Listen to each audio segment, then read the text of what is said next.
शेर तालाब के पास पहुंचकर उसने अच्छी तरह पानी पिया। वह किनारे पर बैठ गया और अपनी मूंछें सुधारने और धीरे धीरे गुर्राने लगा। शेर मेरे मचान के बिल्कुल ही सामने था। यह हालत देखकर उस पर वार करने के लिए मैंने अपनी बंदूक संभाली।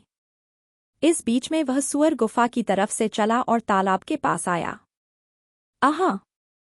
वह सुअर था कि हाथी का बच्चा। ऊंचाई में वह कोई 6 फुट था। उसके 2 दांत हाथी के दांतों के समान बाहर निकले हुए थे। वे इतने बड़े और मजबूत थे कि 3-4 फुट घेरे के तने वाले पेड़ को भी वह एक ही आघात में गिरा सकता था। उसे देखकर यह शंका होती थी कि कहीं प्रत्यक्ष दूसरे वराहजी तो नहीं अवतार ले आए। आपने शायद सुना होगा कि बड़े बड़े जंगली सुअर शेर से नहीं डरते। सुअर के पैने पैने प्रकाशमान दांतों को देखकर शेर को सुअर पर हमला करने का साहस नहीं होता था। सुअर को सामने आता देख मेरे शिकारी जोश ने जोर पकड़ा। उस भयानक अवस्था में भी मैंने कंधे पर बंदूक रखी और सुअर को लक्ष्य करके गोली छोड़ दी। यकायक दन की आवाज हुई।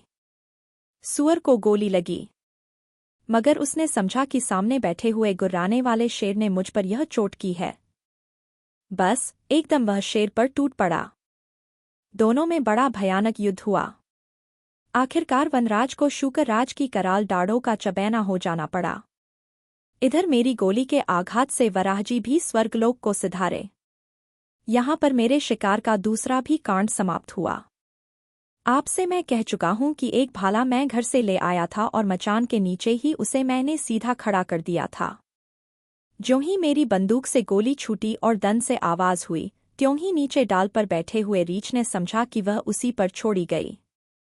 इससे मारे डर के उसके हाथ से वह डाल, जो उसने हाथों से पकड़ रखी थी, सहसा छूट गई। रीछ डाल से नीचे गिरा, मगर जमीन पर पहुंचने के पहले ही मेरा भाला उसकी छाती को पार कर गया। जरा देर में उस रीछ का भी काम तमाम हो गया और उसके साथ मेरे शिकार का यह तीसरा कांड भी तमाम हुआ। इस बहादुरी के लिए आप चाहे मुझे शाबाशी दें, चाहे मेरी सिफारिश करके गवर्नमेंट से विक्टोरिया क्रॉस का पदक दिलावें, मगर अब मैं कभी बंदूक हाथ से न उठाऊंगा। मैंने शिकार करना एकदम छोड़ दिया है। मैं नहीं चाहता कि मैं अपनी जान को फिर इतने बड़े जोखों में डालूं।